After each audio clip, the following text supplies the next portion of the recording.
This again is the Appian 21.3 product announcement webinar. My name is Malcolm Ross, VP Product Strategy. We'll be walking you through today's content. Before we get into the meat of today's content, first a quick announcement about the news you might have seen about Appian's recent acquisition of Lana Labs. Really excited to be adding Lana Labs to the product portfolio of the Appian product to bring process mining as a native feature of the Appian platform. Lana Labs, the acquisition occurred just in the past week. So as we are getting engaged with the Lana Labs team, onboarding our new cohorts in Berlin, Germany to the Appian portfolio as well, you can look forward to future product announcement webinars about how the Lana Labs product will be merged with the Appian product. In the meantime, if you'd like to learn more about process mining and process technology and how that works between the two, we have an exciting conferences coming up. The first, of course, is going to be the Appian APJ conference. You'll hear more about the Lana Labs product as well as the overall Appian platform on this exciting event on September 9th. You can learn more about it at appianapj.com web address. And of course, that is hosted in the time zone of the Australia time zone. So around right now, if you're enjoying this conference. If you want to make another time zone, we have a similar conference with very similar content as well at the Appian Europe event. This is going to be at appianeurope.com to learn more details about the sessions and information can be shared, and that's right the week after, September 14th to 15th. Both of these will be digital experiences, so hope to see you there from the comfort of your own office or house, and look forward to hearing more about the Lana Labs acquisition with Appian. Let's get right into it and talk a little bit more about the Appian update for this release, which is 21.3. GA will be next week on August 20th, with a subsequent release coming out in November this year, being our 21.4 and the final release of 2021. For this release, though, we really have a continued focus on those features of low-code data. Low-code data we're trying to make as the fastest and easiest way to access, combine, and take action on data from any source.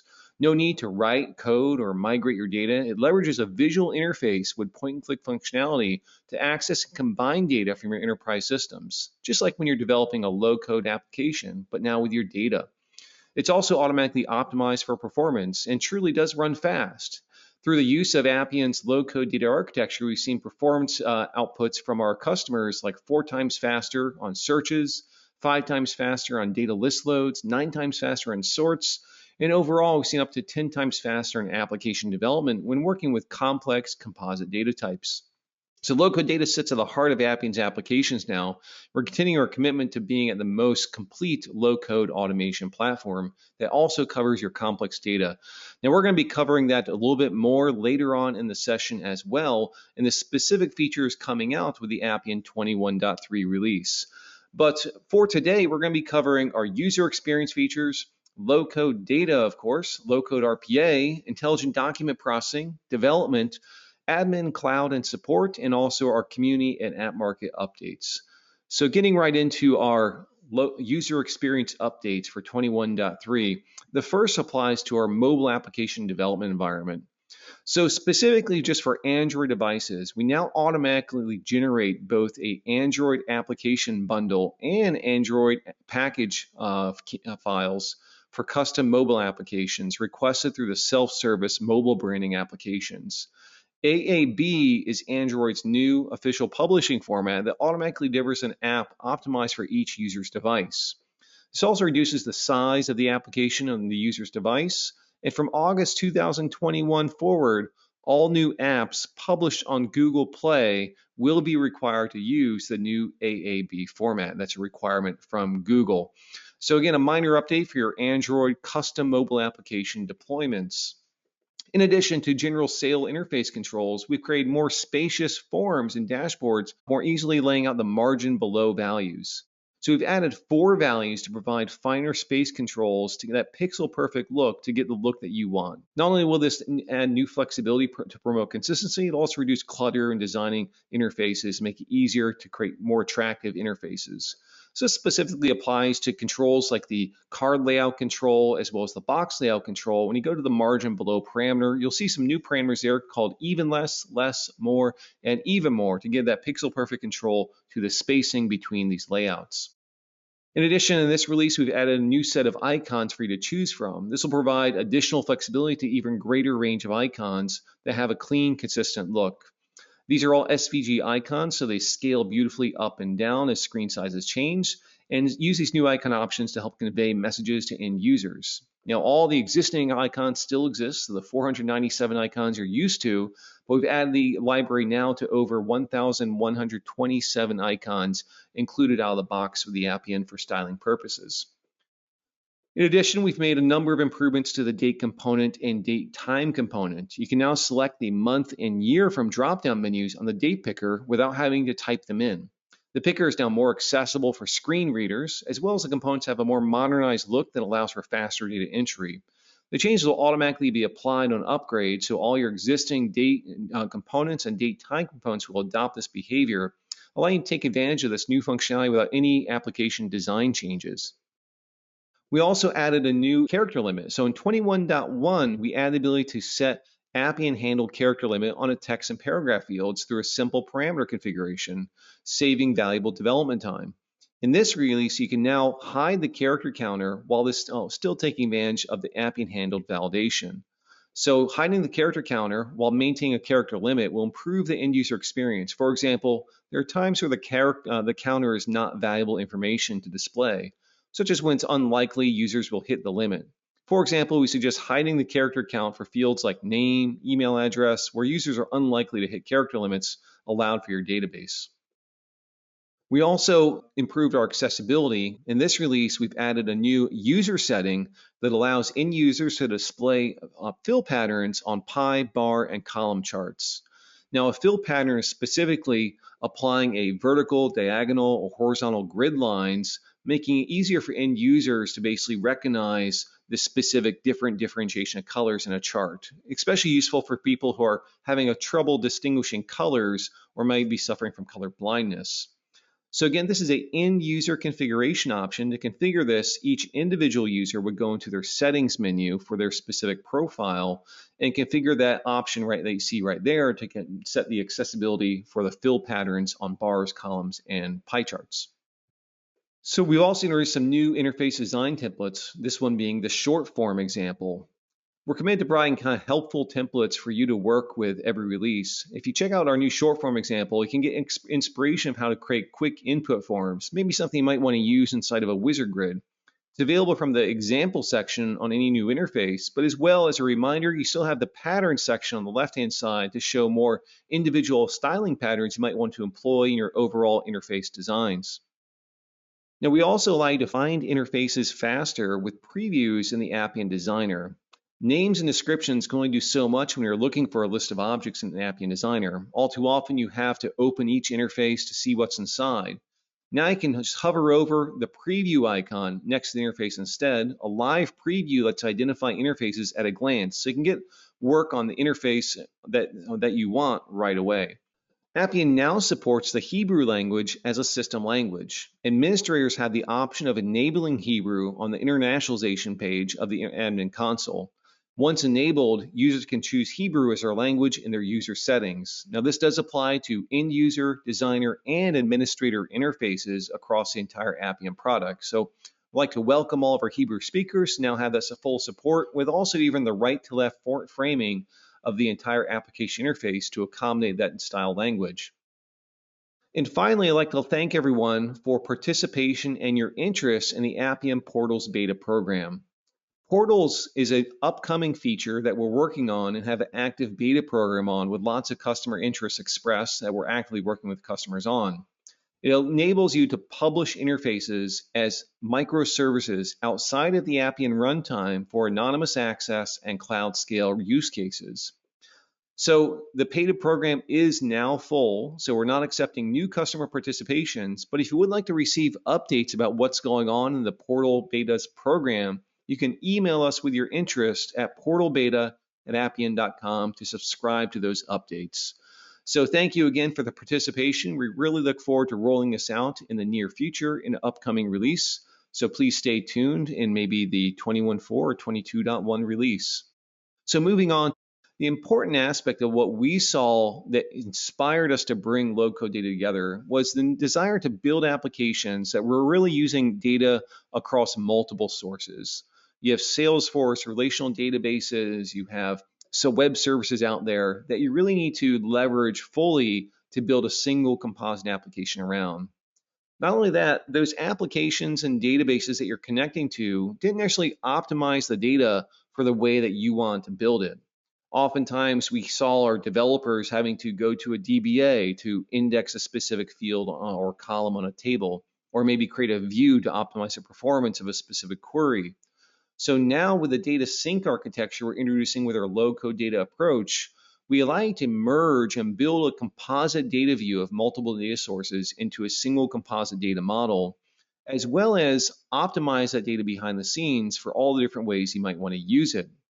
So that intelligent data sync that we're going to see a lot of coming up allows you to synchronize that data into the Appian architecture and build that composite view through defining relationships, eliminating those data silos and easily traversing the data as you build applications.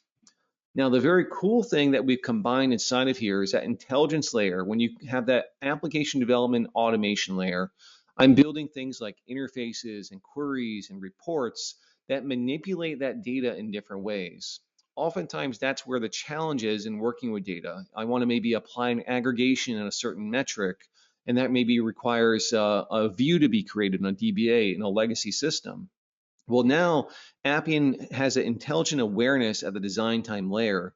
We look at what you're building all the time and automatically optimize the data architecture behind the scenes for the intent of what you want. So you can actually see this behavior when you're building inside the architecture. Let's say, for example, you build a report on a data set for the first time. That pie chart report you might see the first time you build it maybe takes like 9 seconds to run. But the next time you run that pie chart, it maybe takes half a second. Well, what happened in that time period is essentially Appian recognize your intent of what you want to do with that pie chart, automatically apply the necessary optimizations to that composite data architecture behind the scenes, and now makes a high performing experience for your end users and the designers to build and manipulate the data for whichever purpose they see fit. Now, what's new with Appian 21.3 is we now allow you to have even more enterprise data. It can be larger and more complex, which is why we're excited to announce that we've doubled the number of rows per record type from 500,000 to now 1 million rows per record. This means you can use, relate, and transform more of your data all without sacrificing performance.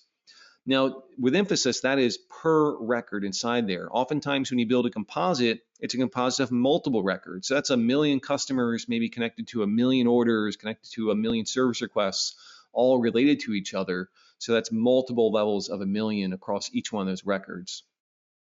Now, we've also made it easier to be aware of the data sync features. Whenever you define a new record type, we'll have data sync turned on by default. You'll also see this larger banner that makes you aware of the specific feature benefits you're going to get from the data sync architecture, with a useful link to learn more information about the data sync architecture and how you can leverage it in your application designs. When you sync from a web service, you'll now also receive more detailed error messages whenever there's an issue with the integration to help you debug and troubleshoot.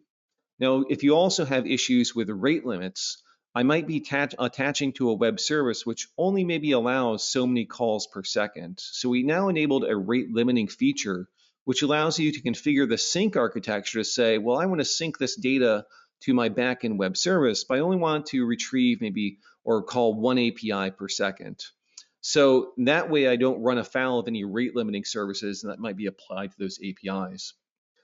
Not only can you leverage more data in the Appian architecture, but you can also now relate more of the enterprise data with a new one-to-many relationship on those record types. With this addition, you can now use a low-code experience to establish these more complex relationships of one-to-many, many-to-one, or one-to-one relationships between your data, including data from different sources, source types. As you configure relationships, you can be confident you're setting up the proper relationship type using the new data preview feature as well. So let's take a look at some of these features in action as I swipe over to my demo environment. As I go to this Best Buy example, now if you're not familiar with Best Buy, they're a large electronics retailer. They have a fantastic web service API to both their stores and their products, but they also have rate limiting in place to talk about that web service rate limiting. So to make sure I don't run afoul of the Best Buy API and synchronizing their entire store library to Appian, I can go into my edit rate limit and configure that right here to say how many calls per second I want to run. So this will ensure that I'm always in compliance with whether API throttles are in place on those third-party integrated services. Now, if we go back, let's take a look at some of those other record types and build maybe some more complex relationships. So here I have an example of a customer relational database inside my record type definition. I can see that customer relational database has some relationships. It has a many to one relationship from customer to address. It also has a one-to-many relationship of customer to order and a one-to-many relationship of customer to changelog as well. One of the other nice things about the Appian Record Type Designer with 21.3 will also suggest new relationships to you. So when we introspect those data models, we'll look for common ID values across different sets, identify potential areas where those IDs overlap, and also identify the relationship that this is saying to me right away. It's actually a one-to-many relationship that we've detected through the customer to opportunity. If I go ahead and add all, it'll go ahead and add that to my overall portfolio and start to synchronize those relationships inside the Appian product. Now, again, I'm building this spider web of relationships, which can go even further as I see those other sub-relationships behind the scenes as well. So you can build really complex diagrams here that understand how to traverse very complex relationships across the entire data set. Now let's take a look at also, if I save those changes, how to set up maybe a new relationship inside of here. So here I have those options now with 21.3 to define the one-to-many relationship. As I define that relationship, it's going to ask me to map my IDs together. So the customer ID with the customer ID in my order definition. And if I want to preview that relationship, I can select one of my customers like Gleason Group and then see if that corresponds to the appropriate orders right here. And that looks all good. So let's go back, talk a little bit about those suggested relationships that we just saw, but more importantly, how we actually use this data once we define those relationships. The next feature for once you define those relationships is you can now use your related data to build powerful queries and reports.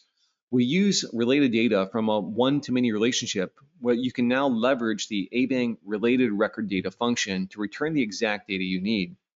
This function allows you to filter, sort, and limit related record data returned from that specifically the one-to-many relationship. So for example, use this function to return the latest order associated with each customer or a list of open orders for each customer. You can use that function to manipulate the data returned in a query or in a read-only grid. Let's go ahead and take a look at that example as I go ahead and hit save. We'll save these relationship definitions as we have right here. And now let's actually query that and say my related record query example. So let's break down this query that we see right now. I'm using the query record type function. The record I'm querying is my customer record, that one we just saw, and I'm going to filter by a specific customer ID. Now the fields I want to select here are a combination of both customer fields as well as the related fields underneath the order. Now to introspect a lot of the capabilities here, if I just back out of this, anywhere inside the Appian Expression Designer, you can simply type in the name of the record. It will automatically start to do a drop down of intelligently trying to suggest maybe what you're looking for, like my VOS customer record. Now, if I hit the dot parameter, I can see now that there's some new actions here, so some new options here rather, which is my relationships. I can then define these relationships and what relationship I maybe want to pass. But in here, let's actually navigate to fields. And I want to select the name field right here and put that comma in. Down below, then, we have the new function that's new with Appian 21.3, which is the ABANG related record data function. This again is going to say, well, I'm going to query my record of my customer record, but I have some related records I also want to pull, which is going to be my VOF order record, customer order. You can see to do this, I define a relationship. So that's going to prompt me to say, well, what record do I want? Say my VOF customer. I'm going to use that relationship option right here and then choose the order relationship to pass that in. After I have that order relationship, then I want to define a filter to say I want to filter my order statuses by only showing the ones that are sales orders. Let's go ahead and run this query to see what we get back. I'll hit test rule. And there we go. I return the first record. I have the name of the customer. I have their phone number. And then down below, I have a listing of all those orders. And it's limited those to only the status of sales order inside there. So that's how I use this query to do a more complex query with those nested elements as well.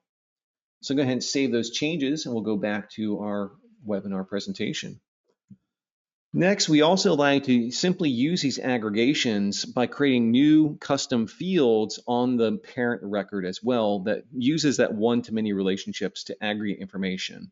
So let's take a look at this example as well inside the Appian product. If I go back to my customer record, well, great, I have all this basic information about customer, but I have a relationship there to my orders. Well, wouldn't it be great if I get the number of orders for each one of my customers to also display in the base grid of my customer data? So here I can define a new customer record field, and now you'll see a new option with 21.3 to aggregate related fields right here. As I choose that aggregation function, I can come in here and say, well, yeah, what do I want to aggregate? It's going to define all those relationships for me. Go to my order relationship and select the ID value and choose the aggregation function. For this case, I simply want to have a count of the number of IDs for each customer. As I hit test, it'll automatically give me a test preview of this, and now I can see the number of orders for each customer listed alongside a new custom field. I'll simply go back and say total orders, just like this, hit create, and now I have that configured, and I can preview that right in line.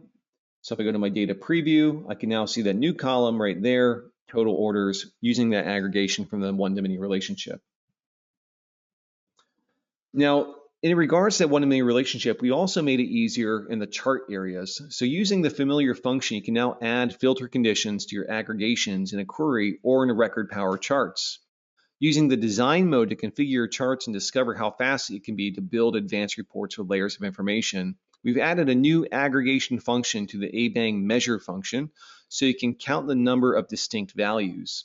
Now you can aggregate and filter your related data, and you have more ways to calculate and analyze your data. Again, all through the point and click design mode of the interface designer or through these new parameters on the ABANG measure function. When configuring your record power charts, you can now also quickly configure sort behavior using design mode. Instead of writing an expression, simply select the field to sort by and order in which to sort. You can even add multiple sorts on your chart to collect insights faster. In regard to charting, we've also made it easier to keep up your data up to date. So in this release, we add the refresh behavior available in the ABANG refresh variable directly in your charts. So now you can configure your charts to refresh on an interval when variables in the interface change or after a record action. This means you can incorporate your business processes directly in your reports and instantly see the results in your charts through regular refreshes. Now, a really exciting feature is auto generation. Now, we've seen a little bit of this in the 21.2 release with auto generation of views. Now with 21.3, we also support auto-generated record actions. Record actions are a powerful low-code capability that lets you easily integrate your business processes so users can take informed action while viewing record data. Now it's even easier to incorporate your processes since Appian can create and configure common record actions for you. Choose whether your action should enable users to create, update, or delete records. Then we'll handle the rest, configuring a record action using existing objects or creating new design objects for you, and even naming or new objects with the appropriate application prefix. So let's go back to our design experience here and see this in action as well. So once I have my customer record configured with all my data, I can now go into the record actions option. And you can see here that I have a prompt now to say, well, do we want me to generate an action for you, or you have the old school way of configuring it manually? If I choose generate a record action, you have three types of actions here, which is the foundation of what we often call the acronym CRUD: create, read, update, delete. Reading, of course, be the view on the summary view, and creating, updating, deleting be the rest of that CRUD. So creating inside of here is going to be a record list action. I'm going to look at maybe a list of all my records, and I want to maybe add another one to that list. So here I can see the display name for this action. I can choose which application I want associated to. I can also choose that library of over 1,100 icons now. So if maybe there's different plus options, I can choose those right here. Hit next. As I hit next, it's going to tell me right away that's detected that there's actually already some data types and data stores that I can reference already for this application design. But it's going to require me to create these 6 new objects around maybe a process models and interfaces to generate. So go ahead and generate just like this. And just like that, it's going to build the entire action for me. It's going to create a brand new process model, needed interfaces to do a create operation across that customer data, and then tie that to the record definition automatically. So as I can see, I now have that new customer record right there. I can save my changes, go to my list view, go to my record example, and we'll see that pop up right away as my new VOF customer action. And now that's their basic form. So really easy now to go ahead and add those CRUD actions to all your records. Let's go back now. You'll see something I was going to cover in another slide, which we also like to configure multiple record list actions now on an individual record type. Let's go ahead and generate another action though, maybe this one being the update action. So to choose update, same thing here, but it's going to recognize that, I probably have some artifacts already generated from the new action that I can reuse. So let's see how many it wants to create. So it's found now 5 instead of 4 existing objects that it can reuse already, but it needs to create 6 new design objects. Again, processes, interfaces, rules that it now is going to generate for me. So I hit generate action just like before. You'll see that weight bar move across the top very quickly.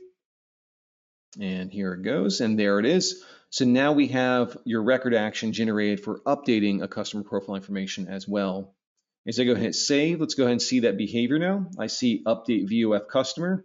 Go to my list view. If I select a customer, I can go to my related actions, and there's my update VOF customer action just like this. So really easy to now generate this information. If I go over to my designs and my application, go ahead and say refresh this view very quickly. I can now see all those new objects. So here's that A2F update VOF customer process model. And it not only created the start form for me, but also the write to database action necessary for updating that data in the target system that it's identified.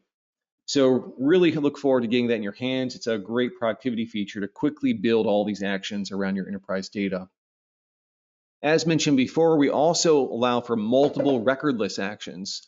Now of course, you can use that auto generator to quickly generate a single create one, but you might want to have like a bulk loader or other options available to different users to load customer data or other record data into the system. So this allows your user to have more choice when thinking about how they're going to be loading data into that record list. Now, when it comes to configuring your actions, after you create your record action, a common next step is to define how those actions are opened. When you choose to open a record action in a dialog, you can now define the size of the dialog box with options of small, medium, or large. Then you can choose the perfect fit for your appropriate record action. So if you have like a delete action, which is only like a confirmation screen for deleting it, really encourage you to maybe just use the small dialog then to minimize the amount of space eaten up and not have just a lot of white space. If you have a complex form, you have that large size available to accommodate all the information you want to convey. In addition to finding a field dependency, we've added some capabilities to our impact analysis tooling.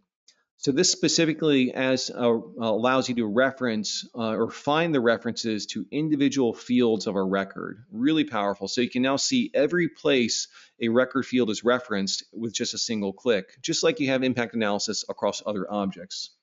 So to see this in action, let's go ahead and swipe over again, go to my VOF customer data model. If I click on the data structure here, you'll see this new icon available to you, which is this specific view objects reference to this field. So whenever you reference a record field using, again, that record type, bang, the name of the record, and then the specific field, we will automatically identify all the expressions, interfaces, processes, anywhere where that field is touched, maybe updated or viewed. We're going to give you that impact analysis, but as well, not just the impact analysis, but the exact line number of exactly where that field is referenced. So if you ever need to change a field or modify some behavior of it, then it's very easy to maybe identify all the areas where it's used and modify that behavior as well. And finally, with our record updates, we now allow individual users to have up to 20 saved user filters. So this is specifically an end user feature. When end users view a record list, they have the option to search and filter that record. Now they also have the option to save those searches and filters as their own custom user filters. And now with 21.3, each user can have up to 20 different user filters defined for their personal use. Now going on to our low-code RPA capabilities introduced with Appian 21.3, when you have a robotic action that requires a lengthy setup procedure and also cleanup procedure, so maybe in order to run a robotic action across SAP, I need to log in to SAP, set up my SAP dashboard, and then I need to run the necessary action. You now have an option to configure skipping the setup or cleanup operation whenever you're running the same robotic process on the same robotic resource. So this allows you to improve the efficiency of your robotic process automations by skipping setup and cleanup. So for example, I might initiate SAP, then run several operations across my SAP environment, different robotic processes, and then when all those consecutive runs are complete, then it will run the cleanup operation. So great way to improve overall efficiency of your robotic processes. For this specific feature, the wait for attribute browser action now provides even more power and flexibility. When an element is not found in the specified wait time, you can now store the result as a Boolean variable and use it later in the workflow. Use this capability to check if an element exists without generating an exception, and if the element isn't found, this is beneficial when handling, say, like intermittent pop-ups, or check if a certain element had been loaded before proceeding. In addition, the robotic processes now can seamlessly switch between two different browsers or even different browser types in a single execution, and even browser tabs as well. Now you can manage multiple applications across tabs and browsers to meet your use cases. So for example, I might have two different web applications I need to orchestrate across in a single robotic process automation. One I might use Firefox, the other one I might use Chrome. You can now have this new low-code action to easily switch between the Firefox and Chrome environments to run your robotic process automations.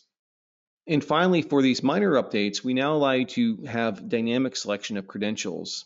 So in managing credentials through your executions, we made it easier than ever with complex credential management. You can use our new low-code capability to dynamically select from a pool of available credentials for the specified application. So you want to use this capability when looking for, say, or looking to parallelize your executions across multiple resources, and maybe those target systems you're logging into only allow maybe one login per credential. So what do I do if I have multiple robotic resources all contending for the same credential, but only one of them can log in? Now with 21.3, you can manage a pool of credentials, and when a robotic process runs that credential, it will lock the usage of it, therefore not allowing other robotic processes to use that credential, while having maybe another credential in a pool available to the other robotic process to use. Now, one of the cooler features to greatly accelerate productivity is the recording browser automations. So what's the most intuitive way and efficient to develop a robotic process? It's really to record, to just simply click through the screen of what you want, have it record what you did, and then configure it from there.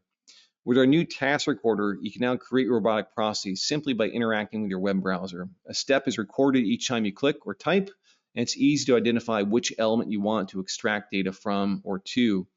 This tool has all the relevant functionality of the Selenium IDE tool that you might have been used to in the 20.4 release, except it's automatically installed in your resource without any separate setup. You can launch it directly from the Workflow Designer. The tool is currently available to all RPA customers, which is actually now all customers in a preview mode. All of the most common types of interactions are supported, such as Chrome, Edge, Firefox, and Opera. You can stay tuned for additional functionality as we approach the GA release of this recorder feature. I'd like to remind everyone that in the 21.2 release, we also made Appian RPA available to all customers. So if you haven't received your license for Appian RPA, I encourage you to go contact your account executive. We can get you set up with your free robotic resource license, which requires simply a different SLA from your main contract, but it is no cost to start using the Appian RPA features with your larger Appian environment. Let's go ahead and see this recorder in action. So again, to launch the Appian RPA environment, we've also made it easier to have awareness of robotic process automation right here. I simply choose robotic process, and from here I can say, go to my RPA console. This is where I can now manage and build robotic process automations. And here I have an example here called browser automation. Inside my browser automation, I have a simple workflow. Simply open browser right now with a setup and cleanup in just a main section. But to use that recorder, we see this new icon available right here, which is that little video camera icon. When I select the video camera, it's going to prompt me to say, well, which resource do I want to run the recording on? What web browser? And then what URL do I want to go to? Let's go ahead and go to a document search on the Federal Register here in the United States. It's just going to look for all US government contracts from independent vendors. And let's say I want to look for the value. Again, you can see that highlighting all the different objects I might want to interact with. As I go ahead and say, type the word Appian, on the right-hand side, you can see it capturing all my specific inputs. Now, as I go ahead, I want to maybe search. As I click on that search, I then want to click on the first result. And as I click on the first result, I then want to click on, say, download the PDF, just like this. So that little operation has all been recorded now in this specific area. It's easy to maybe if I need to go back and modify elements, it's very easy to go back to recording to see exactly what was selected from that. And if I'm done recording, simply hit done and say download contract like this. Name that section and hit add section just like this. That's going to save that recording and publish it back to my environment. So let's see, its recording is finished, it's loading it, and there it is. Now it's processed inside my environment. Now, if I want to modify, very simple to simply click on these areas, go to the configurations, and I can maybe modify all these configurations directly inside the environment as well. If I want to save the changes, simply hit save, and I can go ahead and rerun this to execute it. Choose that again, maybe company name. I didn't modify this at all, but go ahead and say capture screenshots, and that will go ahead and send that back to my RPA system to then run that specific operation again. You should see the browser pop up, and there it goes to then replay that exact recording that I just captured using the Appian RPA recorder. So couldn't be easier than that to basically start setting up recordings inside the Appian system or setting up robotic process automations.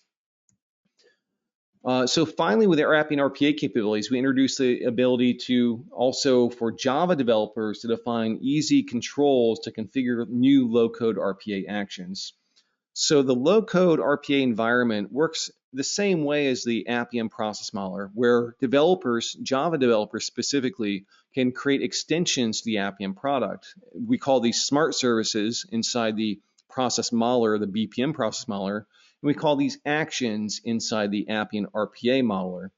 Now, as a Java developer, I now have the ability to define things like checkboxes, radio buttons, and dropdowns for these custom low-code RPA actions. Simple, intuitive definitions inside the Java code then correspond to these simple controls inside the window that we see right here. For our customers using Robotic Workforce Manager, we have a few updates in regards to our integration with Blue Prism. You can now view your Blue Prism activity directly with Robotic Workforce Manager. Investigating a work item exception from Blue Prism, now it's much easier. You get access to directly from within Robotic Workforce Manager, get the context, trace the history, and see the bot activity to identify the root cause of an error and handle that exception. In addition, we've also expanded the scheduling capabilities, so now you get finer control of scheduling Blue Prism bots from inside Appian. Business users can schedule Blue Prism bots with a wider range of scheduling scenarios directly from RWM, like having bots run every 15 minutes or every hour during the business day. Previously, these extended capabilities were only available within the Blue Prism product directly. Now they're available inside Appian Robotic Workforce Manager as well. And when it comes to our intelligent document processing features, we have some exciting announcements, and the first one of which is native table extraction in preview mode. So tables are some of the most complex elements I want to use artificial intelligence to extract data from. Trying to lay out all the specific columns, mapping that to specific arrays of data inside the Appian architecture has now been automated through native AI capabilities. If you'd like to check this out yourself, we encourage you to just go ahead and use Appian's AI capabilities for table extraction. If you have any comments or feedback, we'd love to hear it at our email address at idp_preview@appian.com. In addition, we also like to extract documents without using Google AutoML. So you want to use intelligent document processing with fully native Appian. You don't want your data to maybe go to any third-party AI service. This is now possible for extraction scenarios. Extraction means I will automatically or I will manually classify the documents and then apply extraction to it for multiple document types. To configure this inside the Intelligent Document Processing application, simply check Appian as the extraction vendor. It'll make sure all the information stays inside Appian's cloud network and never goes to any Google or other AI service. If you are using, though, the Google AI services that come bundled with the Appian, we also have made those even smarter by leveraging Google's latest GA V1 form parser. So again, we continue to provide feedback on the latest document processing services, so you'll get quick access to even more improvements, and we stay attuned to Google's latest AI advancements as well to incorporate those for our customers using Google's AI with the Appian IDP solution. In regards to our low-code development features, we now like to execute over 1,000 subprocesses. So what this means is this feature is focused on improvements of the MNI or multi-node instance framework to support total executions of more than 1,000 items or 1,000 items of subprocess nodes specifically. In order to support this, a new option has been added for MNI execution for subprocesses, allowing more than 1,000 instances of a node. When this option is checked that you see in the screenshot right there to allow for more than 1,000 number of instances to execute, we'll automatically process the total number of instances in batches of 1,000 until the entire batch is done to efficiently complete the execution of the node. So for example, if you want to process 100,000 items, we can currently run 1,000 instances at a time until all 100,000 are processed. And we will not change the current maximum limit of the current 1,000 for MNI. So that's a current default limit of 1,000 node executions. But then again, you can do more in these in subprocesses by checking that box in 1,000 batches. Also in processes, we changed the terminology of recommendations to suggested for Appian AI recommendations is now suggested nodes. What this feature is specifically is that it suggests based on the pattern analysis of your process, what node you might want to use next. And that's based on historical pattern analysis of different designs in the Appian product. Simply use these suggestions there to get the suggestion node you might want to use next. For data types, we made it easier to access the properties menu. So the properties menu used to be above the field type or field configurations. Now, like many of the other designers, it's simply added to the gear drop down the upper right to access the property configuration of a data type. And same with our security configurations when it comes to interfaces, expression rules, integrations, and decisions. This is also available from the gear drop down the upper right, so you can modify the security directly inside these design time experiences. And for our DevOps, we now allow you to define an object prefix for an application. When you define the prefix of an application, it will automatically append that prefix to all objects that you create in the context of that application. So very useful feature. That prefix can be up to 10 characters long. And of course, this is a best practice to ensure you have correlation of the purpose of specific objects by defining that prefix. That best practice is now automated as you build objects. It automatically adds that prefix to each design object. We also now like to include database scripts with packages. So packages specifically are subsets of deployed applications. I might have 50 objects inside of an application, but I only made changes to 3 of them. One of those changes now might be a data store and a data type, and maybe I need to have a SQL script go along to support that to push the changes to the related database. So now you can include those database scripts as part of the package deployment instead of the full application deployment to push that through as one package set. For deploying applications, when you directly deploy an application for the first time, you can now choose between the entire application or just a package for your initial deployment. Your application object will automatically be deployed with your selection to ensure smooth deployment. And this new capability will come in handy, particularly when deploying connected systems as data sources.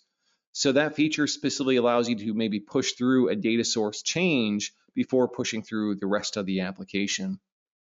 When you're reusing a deployment, we've made it even easier as well. So reusing the existing deployment is a great way to ensure the consistency of a deployment as you promote these changes to the production environment. To further simplify these deployments, we've removed the prompts to review security and test health for reuse deployments to allow for a more streamlined deployment approach when going from, say, dev to test to prod.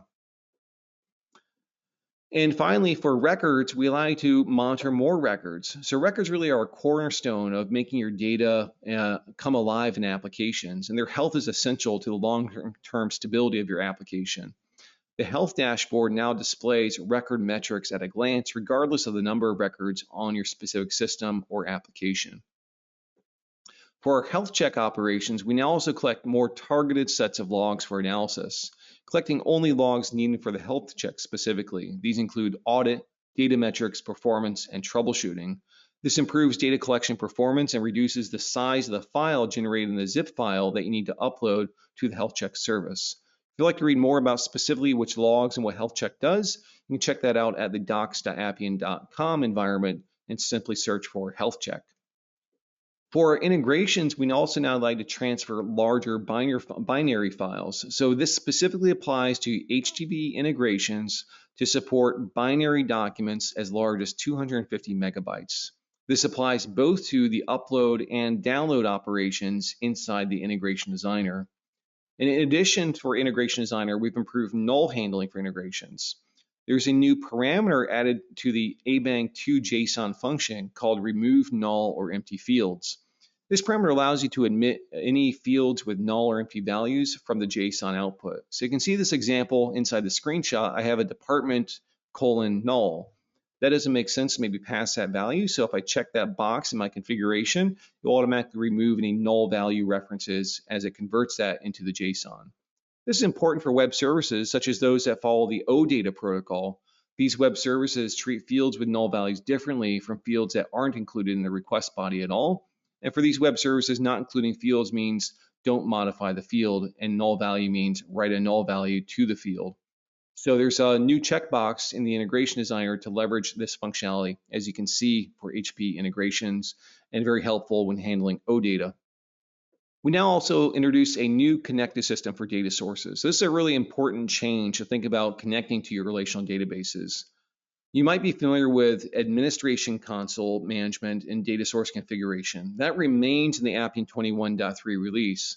But we've also added the ability to define connected systems that connect to your relational databases as well. This is going to give you more control to set the object level security of that connected system, deploy authentication information for data sources across environments as well, and rename data sources without having to manually update all the objects that refer to those data sources. Much easier to inherit the benefits of being a design object rather than an admin environment configuration.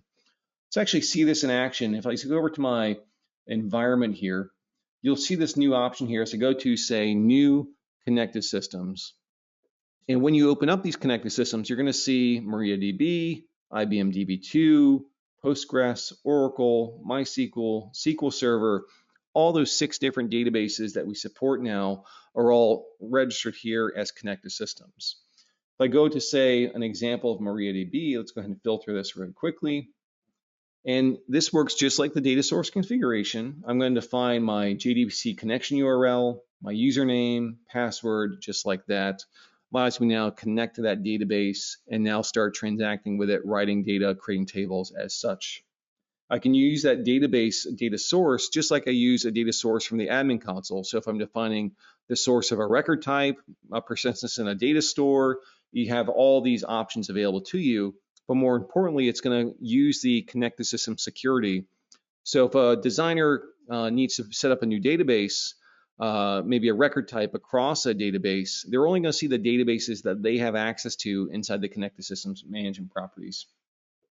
So going on, we have another complementary feature around this inside the Appian Cloud architecture. So for all Appian Cloud customers, we ship with a MariaDB instance. For our self-managed and on-premise customers, they're responsible for managing their own relational database environment with Appian. So the MariaDB instance really only applies to Appian Cloud. And for those Appian Cloud customers, we now include a package store procedure with also the support to create multiple databases, or what we call schemas, on the MariaDB architecture. So you can use a new store procedure inside the PHP MyAdmin console, which is the cloud database console, to easily create those. So let's go ahead and maybe copy this, say call Appian process.create new schema. Go back to my design experience, simply go to my cloud database right here, and I'll go to my SQL and say call Appian process dot create new schema, and I'll call this sample schema, just like that. And I hit go, and there it is. So now it's created my new sample schema, and it's giving me all my connection information. So what I want to do is if I want to use this new database schema, I simply copy my connection information right here, go back to my design experience, say set up a new connected system.